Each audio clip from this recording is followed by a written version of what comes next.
Rennes-le-Château a été rendu célèbre par l'abbé Béranger Saunière. Il vécut et officia dans la paroisse à la fin du XIXe siècle et au début du XXe siècle.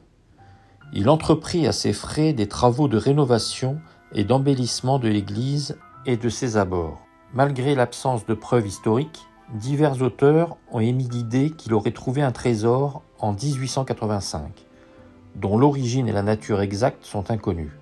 À la suite de l'enquête pour trafic de messes engagée contre lui par sa hiérarchie, l'abbé Saunière subit une suspense ad divinis, qui est une punition grave pour un catholique. L'abbé a toujours eu du mal à s'expliquer, refusant de donner à sa hiérarchie des explications claires et détaillées sur l'origine de sa supposée fortune. Le seul fait historique avéré qui serait lié à son enrichissement est un trafic de messes, ainsi que le pillage de quelques tombes du cimetière communal. La légende indique également que l'abbé aurait trouvé de mystérieux parchemins.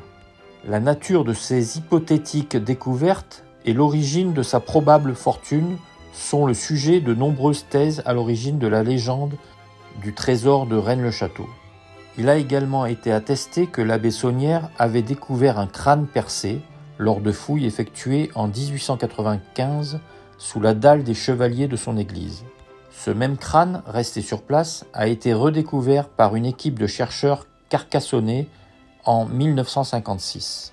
Selon deux expertises effectuées en 2009 et en 2014 à la demande de la mairie, il s'agit du crâne d'un homme de 50 ans, décédé entre 1281 et 1396, sans que l'on sache de qui il s'agissait, ni qu'il y avait un quelconque rapport avec le supposé trésor. Conséquence d'une telle notoriété, Rennes-le-Château connaît un afflux croissant de touristes et de chercheurs de trésors depuis la fin des années 60.